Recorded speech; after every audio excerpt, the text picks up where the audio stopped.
আপনি বিগত প্রায় 15-20 দিন ধরে দাঁতের ব্যথায় ভুগতেছিলেন। হ্যাঁ 7 দিন কষ্ট ভীষণ করার পরে আমার সঙ্গে দেখা, আমি দাঁতের ব্যথার ওষুধ দিয়েছিলাম। হ্যাঁ। খাওয়ার পরে আরাম পাইছেন? আরাম পাওয়া মানে খুব আরাম পাইছি ভাই। আলহামদুলিল্লাহ। মেলা টাকা খরচ করেছে, কোনো কাজ হয়নি।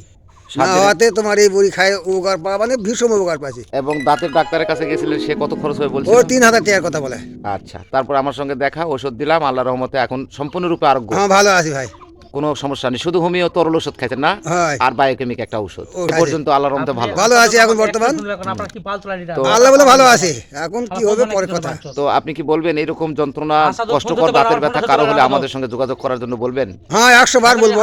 ওরে বাবা, বলা মানে কি, আমি রুগী নিয়ে যাবো আমার টাকা খরচ করে তোমার কাছে। তাহলে বলেন কোন ডাক্তারের কাছে যাবে? যাবো তোমার কাছে, নাম বলেন। বিপুলের কাছে যাবো আমি। বিপ্লব। হ্যাঁ যত বড়ই যন্ত্রণা হোক দাঁতের, এক ফোঁটা মুখে পড়লে আরাম। এটা কি আপনি বিশ্বাস করেন বা আপনি বিশ্বাস করে- নিজে খায় নিজে এখন উপকার হয়ে গেছে বলে বিশ্বাস করা মানে আমি তো ধন্যবাদ। না বাঁচার মতো হয়ে গেলাম। মাথা খারাপ, ভাত পানি ব্যাগ সারলাম, ধন্যবাদ। বাড়ি সারলাম, বই সারলাম, চোল সারলাম, দাঁত দাঁত করে। জি জি জি। কি কথা। ঠিক আছে শুনলেন? ভালো ভালো হ্যাঁ ঠিক হ্যাঁ। আছে ধন্যবাদ। কি মুরব্বী শুনলেন? কি মামা? তো কারো এরকম কষ্টকর হয় বা। দাঁতের ব্যথা হলে আমাদের আমি সঙ্গে যোগাযোগ- মেলা ওই তোমার পল্লীবেলা থাকে মান্নান ডাক্তার, দাঁড়া ডাক্তার, আমার এরকম কত এলা সুতালো এলা।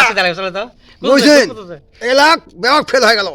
লাস্টে তোমার সাথে মঙ্গলবাড়িতে ঘুরে আসতে তোমার সাথে দেখা। আলহামদুলিল্লাহ, দেখ তোমার জিনিস খায় আল্লাহ বলে ভালো হয়েছে ভাই। ধন্যবাদ। আল্লাহর দরবারে লাখো কোটি শুকরিয়া।